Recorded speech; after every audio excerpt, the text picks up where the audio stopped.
Perwira Pebas, bertemu lagi di Pebas Intercom Insight Technical to Strengthen Community edisi bulan Juni 2023 dengan tema Respectful Workplace dalam Pertumbuhan Perusahaan. Hari ini kita sudah kedatangan dua narasumber hebat dari Human Capital PT Pertamina Patraniaga, Bapak Ainur Rofiq. Kita berikan tepuk tangan. Ya, halo. Selamat siang. Selamat siang. Ya, Pak Ainur Rofiq ini merupakan analis 2 Learning Strategist dan Culture PT Pertamina Patraniaga Subholding CMT. Dan yang tak kalah menariknya, hari ini ada Mas Yudi Nugroho dari HR PT Patra Badak Arung Solusi. Halo, selamat siang. Ketemu lagi ya. Ketemu lagi. Kita akan mendengarkan sharing-sharing pengalaman dari dua narasumber hebat kita. Pebas Intercom yang sebelumnya kita sudah menampilkan beberapa materi yang tidak kalah menarik, yaitu confident level, kontribusi kepemimpinan wanita, dan kolaborasi tim yang kuat. Ini merupakan tema dan topik yang sejalan dengan materi hari ini, yaitu respectful workplace, di mana di dalamnya itu ada hal-hal yang mengarah terhadap peningkatan kompetensi, kemudian kontribusi dan peningkatan performance individu maupun kelompok dari perwira pebas guna keberlanjutan atau peningkatan pertumbuhan perusahaan. Menurut Mas sendiri, apa itu RWP bagi Mas pribadi? Jadi respectful workplace itu sebenarnya kita sebuah, kalau saya bilang tuh sistem atau struktur sebenarnya, gitu ya. Sebenarnya kata respectful workplace ini memang pertama diinisiasi juga kalau kita ngomong Pertamina, diinisiasi juga oleh dari Persero selaku induk kita, gitu ya. Kemudian diturunkan kepada seluruh subholding di bawahnya. Kemudian di kita di subholding commercial and trading, dalam hal ini karena koordinatornya kan ini ya Patraniaga ya, kemudian anggotanya ada Pebas, Patlok, Lubrikan dan kawan-kawan, itu pun juga di campaign ya, kita kampanyekan ke seluruh anak perusahaan. Jadi sebenarnya kalau ngomong respectful workplace itu, kalau saya bilang bisa dituliskan tapi lebih enak kalau dirasakan. Oke. Sama yang menarik itu pasti ada pemicunya. Kenapa sih dalam sebuah perusahaan itu harus ada didengungkan RWP gitu ya? Karena memang pemicunya pasti ada disrespectful pastinya. Jadi karena ada disrespectful di dalam pekerjaan, maka dikampanyekanlah respectful workplace itu gitu ya. Nanti kalau lebih dalamnya seperti apa aja sih, nanti kita sampaikan lagi. Tapi sebenarnya kalau kita ngomong RWP itu sebenarnya sebuah struktur yang ya agar kita lebih nyaman bekerja, ujung-ujungnya nyaman bekerja ke productivity. Harus dirasakan ya. Karena RWP sendiri itu tidak hanya tertulis, tapi kita nikmati. Kalau kita menikmati berarti kita sudah respect ya. Iya. Kerasa ini. Respectful workplace. Kita ngambil dari pengertiannya aja ya. Yes. Dari pengertian yang bahasa Inggris tadi itu kan bagaimana respectful tadi adalah saling menghargai, saling menghormati. Tempat kerja yang saling menghormati dan menghargai. Intinya sih kalau bahasa kita sekarang, lingkungannya nggak toksik.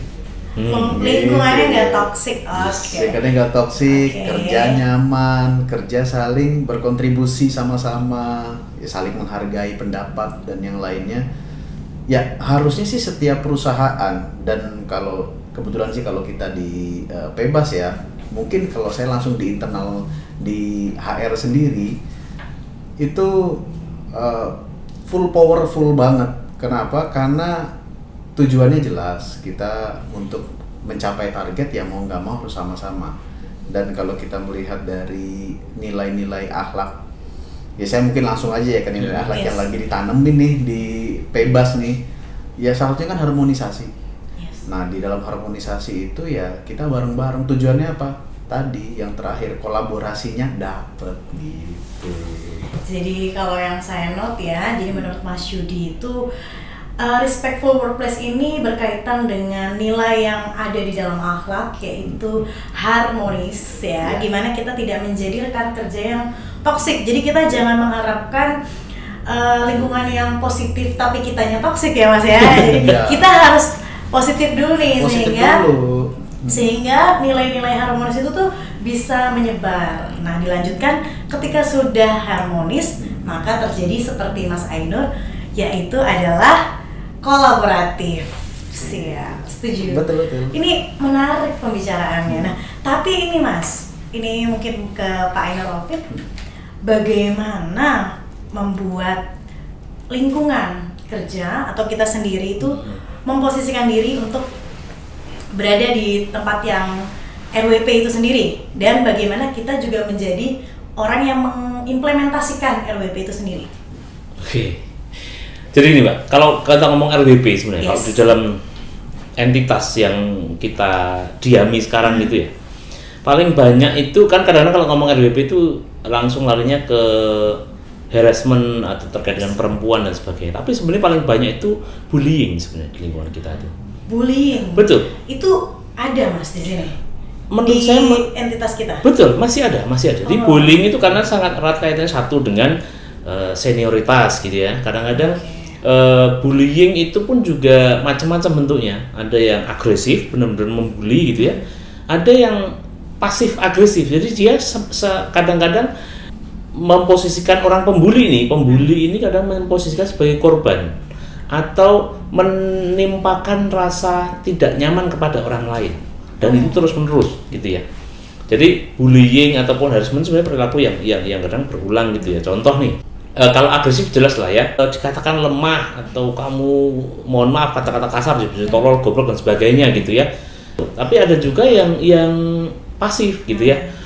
Oh, jadi kamu tuh nggak bisa bantuin aku gitu. Kadang-kadang iya, kadang-kadang begitu. Ataupun kadang-kadang sekarang pun ada kayak berevolusi gitu ya. Playing victim itu kadang-kadang termasuk bullying karena dia berkali-kali playing victim, kemudian orang jadi akhirnya orang jadi tidak nyaman dan terpaksa untuk membantu gitu. Oh, berarti kamu nggak mau ya membantu tim gitu. Kadang-kadang begitu. Dan itu kalau berulang itu sebenarnya bentuk bullying juga kalau kita lihat. Jadi orang tuh nggak nyaman sebenarnya. Aku kerja sama dalam sebuah lingkungan tuh nggak nyaman gitu. Kalau ngomong RWP di lingkungan kita paling banyak itu, dan memang masih ada juga bentuk-bentuk terkait RWP ini yang memang harassment ataupun pelecehan gitu ya. Itu juga masih ada, dan memang malangnya yang menjadi korban itu pasti perempuan. Sampai saat ini ya, kita belum menemukan korbannya laki-laki. Saat ini yang ditemukan itu dari RWP itu sendiri, itu adalah perempuan. Selain bullying ya, itu harassment, pelecehan. Biasanya begitu, entah itu dengan verbal, dengan gestur gitu ya, dengan tatapan, kadang-kadang sindiran, sarkasme gitu ya, bahkan sampai ke kalau yang sudah degree-nya naik berarti sudah sampai sentuhan dan sebagainya gitu ya. Tapi memang sebenarnya laki-laki juga bisa Mas gitu kan ya, tetap bisa juga gitu kan. Ya kadang-kadang ya memang gitu, karena ini pelecehan kadang-kadang akhirnya agak-agak konten dewasa gitu, tapi itu bisa saja terjadi gitu ya. Ya malangnya juga kadang pihak-pihak yang mengalami bullying, mengalami pelecehan gitu ya, itu posisinya secara relasi kuasa lemah, sehingga tidak terungkap dan akhirnya ya udah jadi sesuatu yang berulang aja gitu ya. Akhirnya berulang, dianya turun, kerja itu males gitu ya, bisa jadi susah tidur dan sebagainya, ujung-ujungnya ya kerjaannya pun jadi menurun sebenarnya. Iya, jadi mengganggu kinerja dari pertumbuhan itu sendiri. Ujung-ujungnya produktivitinya juga menurun juga gitu. Pasti kita kadang-kadang kita punya ya, punya grup WA yang tidak ada bos pembulinya misalkan begitu. Ya kan? Kita punya grup WA, di dalam grup WA bisa gitu, karena memang kadang kita merasa terbuli gitu. Sebenarnya itu tanda-tanda gitu ya. Karena yang sehat adalah ya satu grup WA itu untuk semua gitu. Itu yang sehat ya. Dan itu apakah pernah terjadi? Saya pernah mengalami. Gitu, artinya benar kita benar-benar nggak punya grup WA di dalam grup WA karena memang kita merasa fair diperlakukan, kohesivitasnya bagus dan sebagainya gitu. Tapi saya setuju sih Mbak, kalau kita bicara bullying itu nggak semata-mata hanya melakukan penghinaan, apalagi melakukan kekerasan fisik dan segala macam. Tetapi juga yang faktor tadi, senioritas dan juga junior, apalagi last employee dengan new employee, maksudnya yang orang-orang yang pindah tadi, itu juga memang pasti ada ya, ya tinggal baliknya adalah, titik baliknya sebenarnya adalah berpikir positif di masing-masing sih. Respectful workplace itu bisa dicegah ya dengan meningkatkan kompetensi, sehingga senior tidak perlu takut ya disaingi oleh juniornya, justru dengan adanya kompetensi yang semakin meningkat ya Mas ya, bisa saling bantu, justru jadi makin kolaboratif, makin harmonis. Betul. Nah, jadi memang kita butuh positive thinking dan peningkatan kompetensi juga, sehingga tidak ada hal-hal yang berkaitan dengan bullying tadi ya. Betul. Dan balik lagi, satu pepatah yang saya sangat sukai adalah ketika kita bisa berbagi ya, kita nggak akan kekurangan. Jadi mungkin buat berat nih pelajaran. Betul ya, persaingan di dunia kerja mungkin ya, di respectful ini salah satunya mungkin terkait mereka takut adanya saingan atau apa. Nah, itu ternyata itu bisa kita hindari dengan peningkatan kompetensi. Dan balik lagi itu ya Mas ya, kita semakin banyak memberi atau sharing ya, seperti Mas Ainur Rafiq dan Mas Yudi hari ini, itu semakin bertambah justru. Iya, pastinya. Balik lagi sih kalau tadi ke tempatnya Mas Ainur Rafiq ini, terutama kalau kita kan bebas ini kan anak perusahaan, kalau di subholding dan di holding lebih luas. Tentu lebih luas nih. Potensi-potensi itu tentunya lebih banyak, apalagi orang-orang yang multikulturalnya lebih beragam. Memang ini juga sih Mas. Karena spektrumnya luas ya. Mau ngomong bullying, mau ngomong harassment ya, kayak yang di samping kita kan bullying kan harus everyone gitu ya. Batasnya sebenarnya adalah selama saya memang masih nyaman dan no problem gitu ya, ya berarti no problem. Tetapi begitu salah satu pihak itu merasa tidak nyaman gitu ya, saya dipanggil Tambun karena saya dari Bekasi gitu ya. Oh iya siap. Contoh gitu ya. Bullying. Oh, orang Tegal kadang-kadang dibully dengan ngapak dan sebagainya. Oh iya. Selama dia memang masih benar-benar ya, kalau kita ngomong dia it's okay. Tapi begitu memang kemudian tidak nyaman gitu ya. Kalau syukur-syukur kalau dia berani mengatakan, saya asertif mengatakan bahwa saya tidak nyaman dengan aku dipanggil ngapak misalkan. Aku tidak nyaman dengan dipanggil gembul misalkan, gitu ya. Kan ada yang dibilang ya body shaming dan sebagainya gitu ya. Itu sering-sering terjadi tuh gitu. Apalagi sebenarnya kalau teman-teman bebasnya di proyek ya, di proyek kemudian proyeknya dikilang, itu kadang-kadang lebih keras tuh, lebih tough tuh. Pasti itu. Udah kerjanya panas kan, kontrolnya lebih banyak. Iya. Gitu ya. Orang tuh kayak diimage-kan kalau kerja di bebas yang terproyek-proyek harus tangguh gitu. Betul. Harus nggak boleh cengeng gitu ya. Sedangkan orang bisa aja memang sensitivitasnya berbeda-beda gitu ya. Akhirnya batasnya adalah memang selama dia nyaman dan tidak masalah, it's okay. Tetapi kebanyakan dari kita itu merasa tidak nyaman dan dinyaman-nyamankan, atau tidak berani melawan dan sebagainya gitu. Nah si pembuli itu gitu ya, kalau kita ngomong RWP, pembuli itu sebenarnya itu kan dia orang yang inferior. Kalau teori psikologinya begitu. Dia itu orang inferior, kemudian menutupi keinferiorannya itu dengan membuli. Membalas ya Mas. Betul. Sebenarnya dia itu orang inferior. Kalau misalkan di masa perkembangan dia gitu ya, dari kecil sampai gede gitu ya, jadi pembuli. Di masa kecilnya dia terbuli, entah di lingkungan, tapi kebanyakan lebih terbuli keluarga. Ini yang dianggap enggak kok, keluarga kan terlalu menyayangi itu gitu ya. Bahaya ya. Malah bahaya.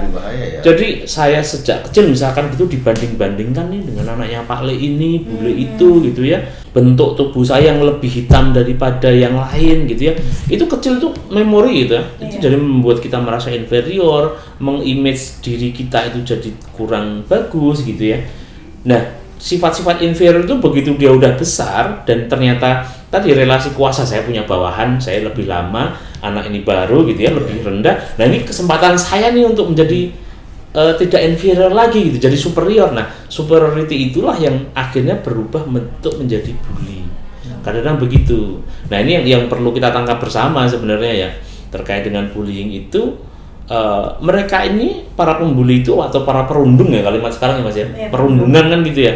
bullying itu orang-orang yang inferior sebenarnya. Dia menutupi inferioritasnya karena punya kedudukan, punya kuasa, kemudian dia membuli. Kalau di Pertamina sendiri, terutama mungkin di Pertamina CNT, ada nggak sih Mas bagian atau tim atau mungkin ya intinya bagian fungsi gitu yang kalau ada, maaf ya, kan kalau dulu kita di sekolah kita dibully, kita larinya ke BP, Guru BP gitu ya? Nah kalau di Pertamina tuh ada nggak sih bagian guru BP atau guru Ada. gitu? Oh, ada. Ada. Waduh, Mas Robin Makanya saya berapa tahun ya di situ ya? Pernah. Oh, benar. Oh, Jadi namanya komite disiplin kalau kita bilang ya. Tapi sebenarnya itu atau kalau ada juga di Hulu itu komite etik. Tapi sebenarnya itu sebuah forum gitu ya. Itu di bawah naungan HR, HC. Yang mengkoordinir HC. Tetapi tetap melibatkan atasan terkait. Tapi ini bentuk akhirnya ya. Tapi kalau mekanismenya terkait bullying, harassment dan sebagainya kan dilaporkan lewat WBS tuh, whistleblowing system ya.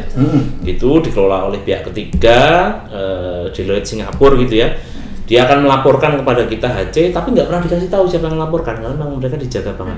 Jadi orang pun jadi berani untuk melaporkan. Keamanannya. Ada pelecehan di sini, saksinya ini, misalkan di lift kantor X gitu ya, mitra kerja atas nama itu dirangkul pundaknya, kemudian digesek-gesekkan misalkan begitu. Dia sangat detail, kalau laporan itu detail. Tapi yang laporin tidak terlalu up ya. Itu kemudian setelah muncul WBS tadi, kemudian diverifikasi dulu ini fitnah atau tidak gitu ya. Kalau memang nyata dan bukti-bukti petunjuknya ada, kemudian dilakukan investigasi. Yang berhak menginvestigasi hanya dua. Satu dari internal audit, yang kedua dari security. Oh, sebentar. Internal audit boleh situ juga. Boleh. Karena semua laporan WBS itu kan ada nanti ke bagian compliance ya. Oh, oke. Nah, kemudian kadang-kadang itu kan butuh audit forensik juga kadang-kadang ya. Dia mengharassmentnya pakai jam setengah 11 malam, hai cantik gitu misalkan. Meskipun dia kemudian dihapus. Tapi kan kalau kita ngomong digital forensik itu tetap ada ya, ditarik tetap ada gitu ya. Dia mengirimkan gambar tidak senonoh lah gitu ya. Itu kadang-kadang begitu tuh. Bullyingnya cyberbullying begitu. Nah, kemudian setelah itu dilaporkan, diinvestigasi, di BAP dan sebagainya, barulah kemudian dipanggil lah pekerja itu gitu yang pelakunya gitu ya. Kalau nggak pekerja kita bukan ranah kita ya gitu ya. Dipanggil kemudian disidang lah di dalam komite itu gitu ya. Nah, itu hukumannya ada yang PHK gitu ya. Ada bahkan baru saja gitu ya. Ada juga yang di bagian dari lingkungan kita. Ya karena itu bisa mau dibawa ke ranah pidana juga bisa ke ranah kan kita melanggar PKP ya kalau ini PKP. Kalau di sini berarti melanggar PP juga dia karena susilaan dan sebagainya. Sanksinya memang tegas kalau itu sih. Ada yang PHK, ada yang turun golongan tergantung derajat pelanggarannya sih. Kalau nggak gitu nggak kapok, Mbak. Betul. Itu yang menarik ya. Berarti Pertamina ini benar-benar udah menjaga berpikir jangka panjang bagaimana setiap SDM-nya bisa bekerja dengan nyaman. Harusnya nyaman. Merasa dihargai lah. Jika perwira bebas mengalami hal-hal yang berhubungan dengan respectful workplace, itu langkahnya bagaimana, Mas? Nah, boleh. Nah, karena kita ngomong whistleblowing system itu seluruh Pertamina gitu ya.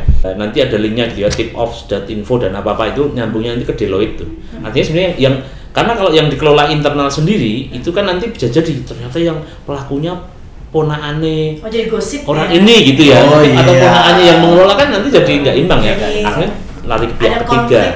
Betul, ada konflik of interest nanti. Makanya dia pihak ketiga kemudian itu berlaku kok misalkan ini kejadian di misalkan aja ya. Ini hanya misalkan di bebas kah, di trading kah, di Patraniaga kah gitu. Nanti dari whistleblowing system tersebut kemudian akan diturunkan sesuai jalurnya dan kewenangannya gitu ya. Oh, baik. Mungkin yang berhubungan sama SDM nanti diturunkan ke Human Capital atau HR-nya seperti itu ya, Pak? Tapi kalau terkait dengan karena harassment atau pelecehan itu adalah bentuk pelanggaran ketentuan, pastinya dia akan lewat HC sih. Jadi bagi perwira bebas yang mungkin merasakan kurang nyaman dalam hal-hal itu bisa mungkin dikonsultasikan ke atasan dahulu ya, atasan bisa diceritakan ke teman, jadi mungkin bisa juga jika mungkin belum ada solusi ya, kita bisa sampaikan di BBS gitu ya. Yes. Ya. Ini mendukung itu sih sebenarnya Mbak Queen di peraturan perusahaan yang baru. Peraturan udah ada ya berarti ya? Udah bebas alhamdulillah ya. nih. Itu udah lebih detail dan pembahasan ini juga sudah dimasukkan ke dalam sana gitu. Berarti di peraturan perusahaan yang baru apa Mas yang menarik yang berhubungan dengan RWP? Yang jelas sih bahwa satu adalah kerja tidak mengganggu pekerja lain, kemudian tidak melakukan hal-hal tindakan yang asusila ya. Itu yang betul-betul kita jaga gitu. Dan ya paling yang pertama tadi tidak mengganggu kenyamanan, di mana harassment ini kan mengganggu kenyamanannya. Gitu. Nah, itu yang nanti bisa diproses. Jadi kalau nanti mungkin dari WBS sudah masuk, tentunya nanti dari tim sekarang saat ini kita namanya HC bentar lagi gitu kan. Ya sebentar lagi strukturnya baru jadi gitu. HC ya? Jadi akan menjadi HC dan mengikuti suhunya di sini Patra Niaga. Nah itu nanti akan diproses oleh tim Industrial Relation. RWP itu kan dampak langsung memang ke produktivitas. Kenapa? Contoh nih, ada seseorang yang dibully karena dia kadang-kadang dituduh tidak kompeten dan di muka umum misalkan begitu. Dipermalukan di muka umum. Itu kan sebenarnya bentuk bullying sebenarnya gitu ya. Kemudian dia kalau mau pagi itu, kalau mau berangkat kerja itu tuh males banget. Jadi kurang semangat. Karena dia kemudian alam pikirannya mengatakan aku nanti akan bertemu orang itu di lorong itu, di meja itu gitu ya. Lebih baik aku menghindar, aku nyari alasan lah, atau aku nyari dinas aja misalkan, atau aku akan masuk kalau dia lagi dinas. Itu contoh. Akhirnya banyak pekerjaan yang tidak dikerjakan. Itu satu. Yang kedua itu masih ini ya. Kemudian kalau ternyata orang itu sampai ke level menangis lah ya misalnya. Kita ngomong yang ini, kita manusia udah ya Mas. Kita manusia yang bisa menangis gitu. Menangis di toilet. Menangis itu kan alat paling dasar bahwa sebenarnya badan kita sebenarnya tidak sanggup untuk itu. Nah, sedangkan yang kira-kira hanya butuh cerita dulu gitu ya, masih perifer itu larinya ke teman-teman konselor yang sudah di upskilling gitu ya. Nah, saya join itu kan memang dari awal, kemudian udah ada sekitar 7 orang lah ya yang konseling gitu ya. Kalau memang akan butuh pertolongan cepat berarti bisa ke lembaga psikologi gitu ya. Kalau memang kira-kira masih pengen yang pakai fasilitas perusahaan berarti pakai Psycare itu. Dan itu tadi mungkin 4 dari 6 orang itu gitu terkait dengan RWP. Kerja aja gitu. Kalau yang lain memang ada masalah pribadi gitu ya, yang ada tuh kayak keluarga. Tapi paling banyak tuh dia merasa terbuli, disuruh dinas kesana kemari, atau tidak ada istirahatnya gitu kan. Jobless. Mungkin dia tidak dikasih pekerjaan yang sama dengan ada juga kerjanya gitu.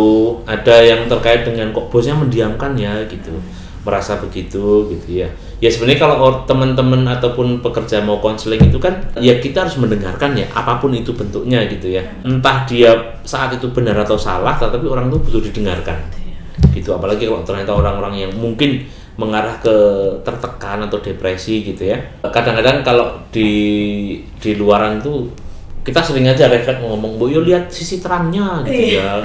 Ambil hikmahnya dan karena orang yang dalam posisi itu tuh lagi gak bisa lihat sisi terang, jangan disuruh untuk itu gitu ya.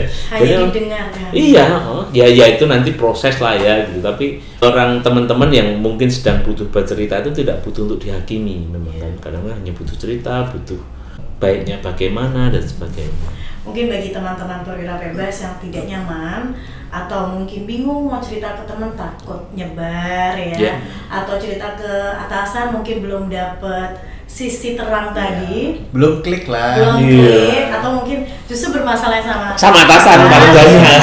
Itu bisa banget untuk konsultasi di Psycare ya Mas ya? Iya betul. Di Psycare itu milik holding, jadi ini udah ada ruang ya atau media dari Pertamina sendiri untuk mengakomodir dari respectful workplace ini sendiri. Jadi untuk seluruh AP bisa. Seluruh AP dari bebas juga bisa. Mungkin ruang cerita yang paling bisa kita dan dilakukan oleh pakar-pakarnya ya Mas ya? Iya. Menurut saya begitu. Baik, kita sudah berbicara tentang kendala ya atau hal-hal yang kita hadapi di dunia kerja yang berhubungan dengan respectful workplace. Terdapat perbedaan gender, perbedaan ras dan status mungkin, atau perbedaan latar belakang yang sehingga hal itu tuh bukan menjadi hal yang kompleks untuk kita perdebatkan ya Mas ya, setuju ya Mas? Karena sebenarnya itu adalah keunikan ya. Iya, selama menurut saya sih selama kita apa ya, ada di sosial. Yes. Kita hidup sama-sama, pasti ada gitu. Kita nggak perlu menafikan bahwa ini kita di tim nih. Yes. Timnya masih tim kecil atau tim besar kan berarti perusahaan. Betul. Ya secara besar. Hal-hal seperti ini tuh, nah tinggal nanti gimana kita menyikapinya. Ini challenge ya Mas ya. Challenge.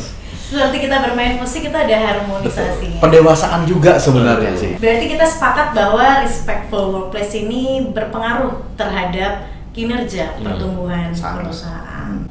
Bagaimana langkah-langkah yang HC Patraniaga dan Pebas akan lakukan dalam menghadapi challenge ini?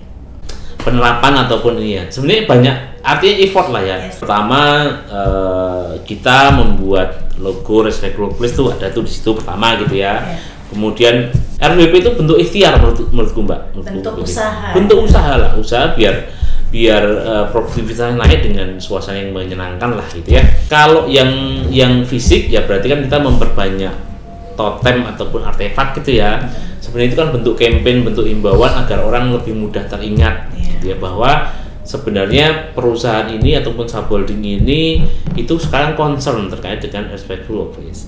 Yang kedua, momen-momen seperti inilah sebenarnya kan ini bentuk effort kita bersama gitu ya, bahwa kadang-kadang kita tidak menyadari kalau masalah respectful workplace itu rootnya atau akarnya itu kan pada manusia ya. Kalau kita ngomong RWP itu berarti manusia, tidak existent tapi manusia. Nah manusia itu kan makhluk individu yang akan berdampak pada sosial.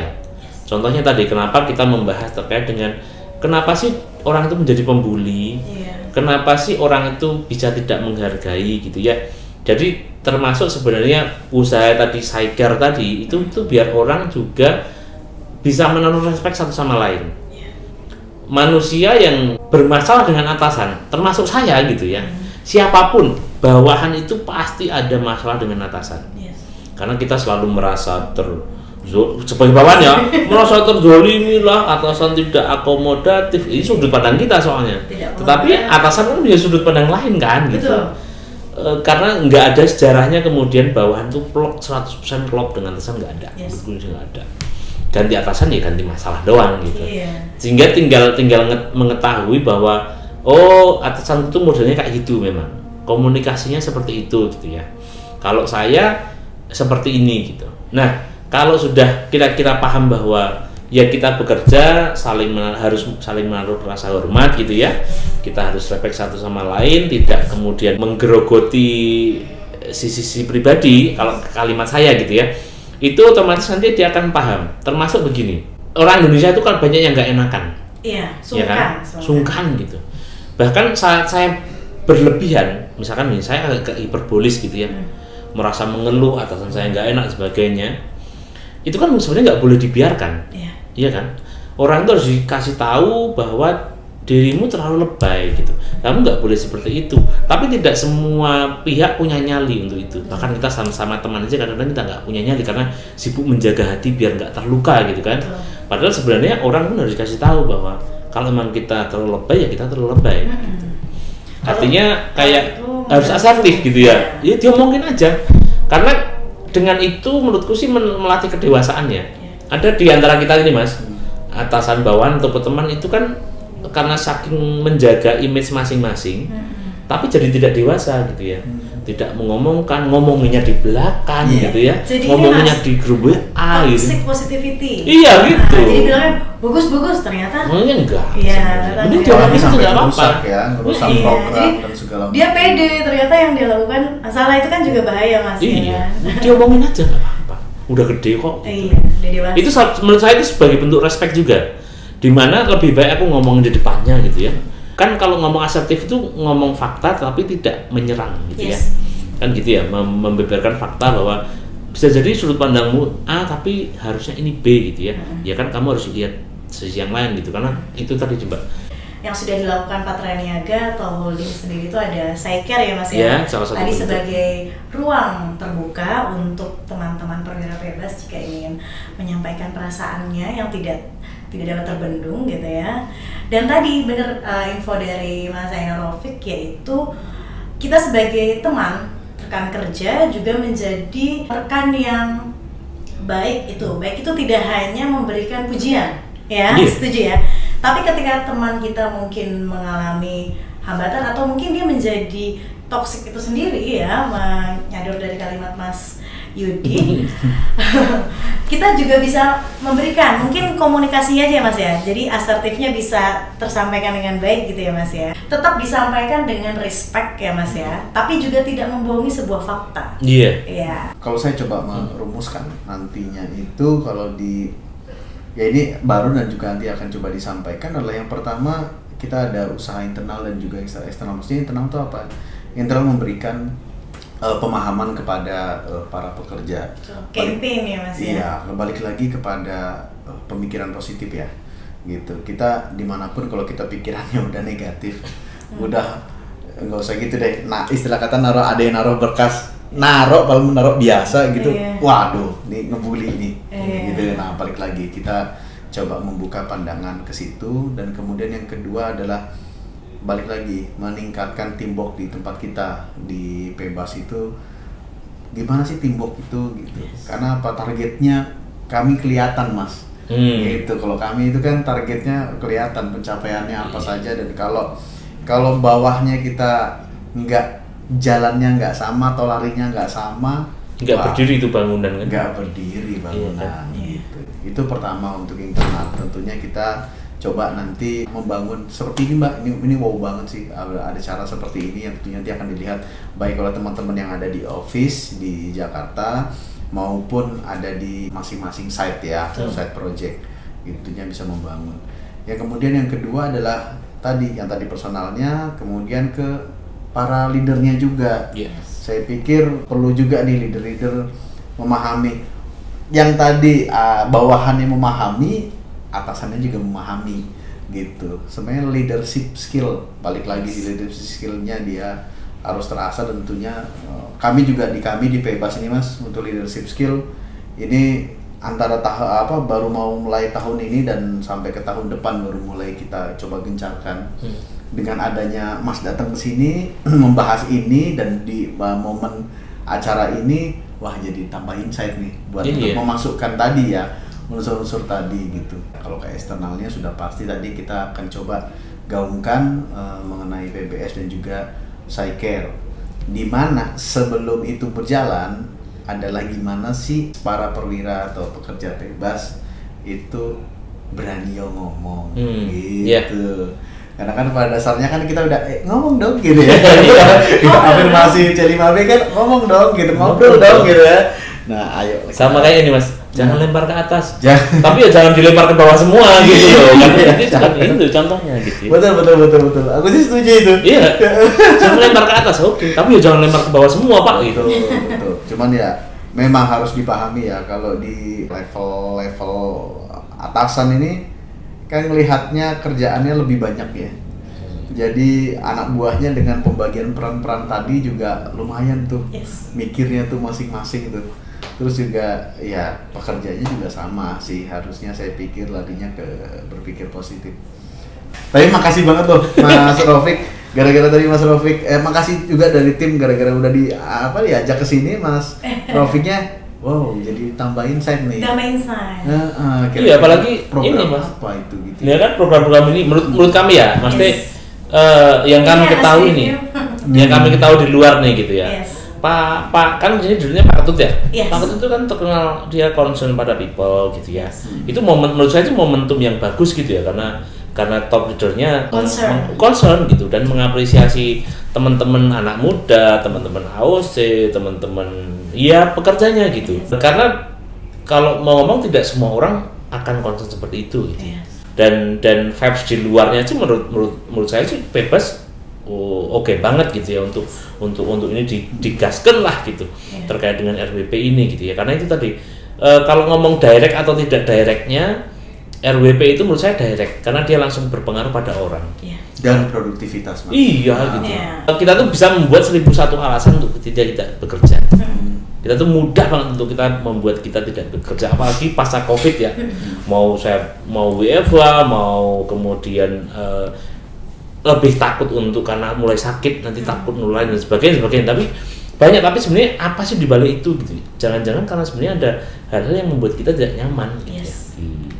Di dalam bekerja kaitannya dengan orang ya. Kalau soal facility agak berbeda kan, nggak begitu. Tapi kalau orang dengan orang ya itu kadang-kadang sumber utamanya sih gitu. Di podcast ini memang kita banyak insight yang bisa kita dapatkan. Contoh tadi side care, terus ternyata kita bisa menginformasikan apa ketidaknyamanan kita, sehingga voice kita ya, seperti tagline kita yaitu energize your voice, itu tuh bener-bener tidak hanya sebagai curhatan semata ya Mas ya. Jadi mudah-mudahan insya Allah dari Pebas Intercom ini sendiri bisa mengenergize voice dari rekan-rekan Pebas. Dan hal-hal yang nggak kita tahu di Pebas mungkin belum ada infonya, melalui narasumber-narasumber hebat seperti Pak Ainur Rafiq ini kita bisa semakin banyak insight.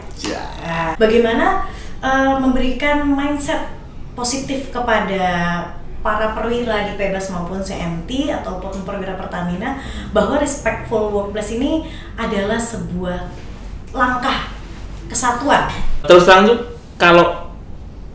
kalau sekarang ngomongnya berarti One Pertamina sebenarnya. Yes, yang kemarin digaungkan ya. Ya, ini momentum juga sih, mesti pas aja ternyata kita pas kemarin lagi bahas One Pertamina, kemudian pertanyaannya juga kayak gini. Contoh begini Mbak, kita kan paling mudah ya dipisahkan daripada disatukan, ya kan? Tapi kita sangat mudah kemudian di divide gitu ya. Oh ini kamu SH ini, kamu SH ini, kamu SH ini, oh kamu perusahaan ini, perusahaan. Sehingga kadang-kadang itu menimbulkan satu superioritas tertentu, kadang menimbulkan inferioritas tertentu juga. Iya, betul. Itu yang alami. itu dan itu real gitu. Dan kita kadang tidak tersadar kita digiring ke situ gitu ya. Dan kita dibentuk ke situ gitu ya. Tidak ada yang membedakan dalam derajat rasa hormat menurutku ya. Jika itu beda perusahaan, menurut saya enggak. Iya. Karena pada dasarnya kita manusia yang bekerja untuk keluarga kita, kemudian berangkat selamat pulang selamat, untuk orang mau tetangga, mau orang di Gojek, taunya kita warga apa sih? Warga Pertamina, sudah titik. Kadang-kadang kita sangat mudah untuk dipisahkan, dividekan, dan dipaksa untuk saling memberi rasa hormat yang berbeda gara-gara entitasnya berbeda. Ini yang perlu campaign-campaign ini yang menurut kita perlu kita sebarluaskan. Ya sudah, aku menghormatimu karena kamu sesama manusia, harusnya begitu. Kadang-kadang kita tuh membedakan rasa hormat karena dia orang holding, dia orang sub holding, dia orang hulu, aku anak perusahaan yang kecil. Enggak. Menurutku sih enggak. Gitu ya. Karena kalau aku pecah ban di jalan yang membantu, aku nggak bisa milih juga gitu. Ini aku maunya ditolong sama orang holding aja gitu, nggak ada gitu ya. Jadi kalau ngomong unity, kita ngomongnya One Pertamina aja. Nah ini sebenarnya salah satu kendaraan RWP ini, itu kendaraan untuk biar kita, kalau ngomong Pertamina berarti budayanya yang ini kelasnya Pertamina, jadi orang tuh pengennya ke situ goalnya. Ya kadang-kadang orang Pertamina dulu image-nya itu ada fraudnya gitu ya, itu kan di-image-kan di luar kayak gitu ya, di Twitter di mana-mana tuh udah ini minta ini tapi banyak celakaan, pasti banyak korupsi dan sebagainya, itu image negatif lah ya. Nah dengan respectful workplace salah satunya kita kan pengen bahwa kerja di Pertamina itu tuh mereka juga berdedikasi, saling menghormati gitu ya. Mau ini podcast, mau ini bentuknya blast WA, maupun ini bentuknya reels Instagram, mau viewernya ini 10, 20, 40, 50, harusnya ini message-nya sama, loudnya, volume, intonasi harusnya sama, voice-nya sama. Iya, harusnya sama gitu. Jadi bahwa kalau kita ngomong respectful workplace, ini adalah sebuah tata nilai rasa hormat yang berlaku pada seluruh Pertamina gitu. Dan kita sebagai manusia-manusia di dalamnya pun, kalau kita melihat orang, ya sudah, dia bagian dari One Pertamina itu. Kita tidak perlu kemudian membedakan rasa hormat karena beda ini beda itu. So yesterday lah kalau aku bilang gitu ya. Itu yang perlu kita vibrasikan ya, mesti kita amplify gitu ya ke teman-teman gitu ya. Menarik ya. Agak cukup muak dengan perbedaan-perbedaan. Semangat sekali. Jadi benar-benar memang benar kata Mas Ainur Rafiq. So yesterday kalau kita bilang respectful workplace itu cuma berkaitan dengan perbedaan ya Mas ya. Udah nggak zamannya. Karena seperti yang digaungkan oleh Bu Nike ya, bahwa Pertamina itu udah menjadi One Pertamina. Jadi mau Pebas, mau CMT, mau holding, itu punya satu hal yang sama, yaitu One Pertamina. Jadi sama seperti di lingkungan kerja ya Mas ya, kita juga menganggap teman kita bukan lagi statusnya sebagai apa dan apa, tapi bagaimana dia adalah One Pertamina yang akan mencapai kinerja dan pertumbuhan yang sama. Ya, saya setuju banget nih dari Mas Ainur Raufik ya.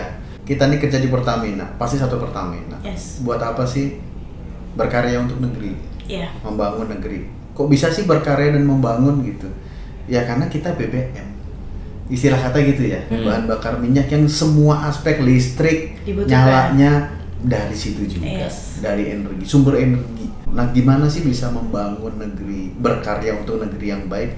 Ya jalannya sama-sama, gitu. Nggak ada yang satu merasa kurang, yang satu merasa superior, karena nggak bakal bisa. Ada namanya Superman tuh nggak bakal bisa. Ada orang super, paling bener, iya. Ada super apa Mas? Ada Supermi. Itu ini nih biasanya buat sore-sore itu. Siapapun yang ada di Pertamina itu sudah ditentukan dalam kotaknya. Iya. Untuk apa? Untuk berkarya. Iya. Dan di situ dia sudah punya peran-peran tugas jabatannya dia ya untuk berkarya. Merangkum sedikit yang Mas Yudi sampaikan ya. Peran sekecil apapun di dalam sebuah tim ya Mas ya, di sebuah project itu dampaknya itu nggak cuma ke dia ya, tapi ke lingkungan yang lebih besar lagi. Jadi semoga kita tidak menjadi dampak yang negatif. Kita sangat happy lah ya ada podcast ini. Tadi seperti yang di awal, mau seberapapun dampaknya, ini adalah bentuk usaha kita bersama ya, terkait dengan respectful workplace di tempat kita bekerja. Tapi closing statementnya, kalau kita ngomong RWP berarti kata intinya dari kata respect. Saya rasa untuk teman-teman di Pebas ini ataupun kita selama di Sapholding Commercial and Trading gitu ya, respect itu akan berdampak langsung terhadap pekerjaan. Kita harus menaruh respect menurut saya. Kenapa kita harus menaruh respect? Karena berdampak positif bagi kita sendiri sebenarnya. Dengan kita respect, kita positifnya masuk ya Mas. Itu kita sendiri baik. Ini kita soalnya kita nggak hanya ngomong soal bekerja ya. Jadi closing statementnya adalah respect itu kepada semua orang di lingkungan kita. Mau kita kepada security, teman-teman OB, rekan kerja, kepada atasan, lihatlah mereka sebagai manusia seutuhnya. Karena kita juga bekerja itu untuk keluarga kita seutuhnya dan diri kita seutuhnya. Jadi selama kita memberikan rasa hormat kepada setiap orang, setiap pihak, maka dengan sendirinya sebenarnya respectful workplace ini akan terbentuk. Respectmu adalah cerminan performamu. Sebenarnya respectmu adalah cerminan performamu. Ya, gimana tuh Mas maksudnya? Sikap respectmu, pemikiran respectmu ke lingkungan kerjamu itu akan memberikan energi-energi yang positif. Jadi begitu itu semua energinya positif masuk, yakin pasti energi kita untuk bisa lebih memberikan performa terbaik juga akan lebih meningkat. Karena apa? Kita meninggalkan tuh energi-energi negatif yang mengganggu. Jadi yang mengganggu lagi kerja, yang mengganggu mau tidur, yang mengganggu lagi di jalan. Jadi lebih ke fokus aja ke peran di masing-masingnya. Iya, jadi respectful workplace itu adalah respectmu cerminan performa.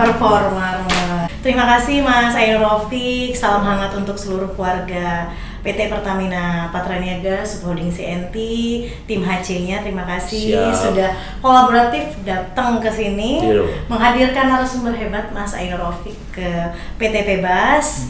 Terima kasih juga Mas Yudi Nugroho sudah sharing banyak hal dari sudut pandang HR-nya PT Pebas. Untuk podcast yang menarik pada hari ini, mari teman-teman perwira Pebas terus gaungkan respectful workplace di dalam lingkungan kerja. Jangan lupa juga tonton terus ya Pebas Intercom dengan cara like, comment, subscribe dari PT Patra Badak Arun Solusi, sehingga dari teman-teman corporate secretary sendiri bisa semangat untuk membuatkan ide-ide atau topik-topik menarik di Pebas Intercom selanjutnya. Respectful workplace, respectful cerminan performamu. Terima kasih. Sampai bertemu di Pebas Intercom selanjutnya.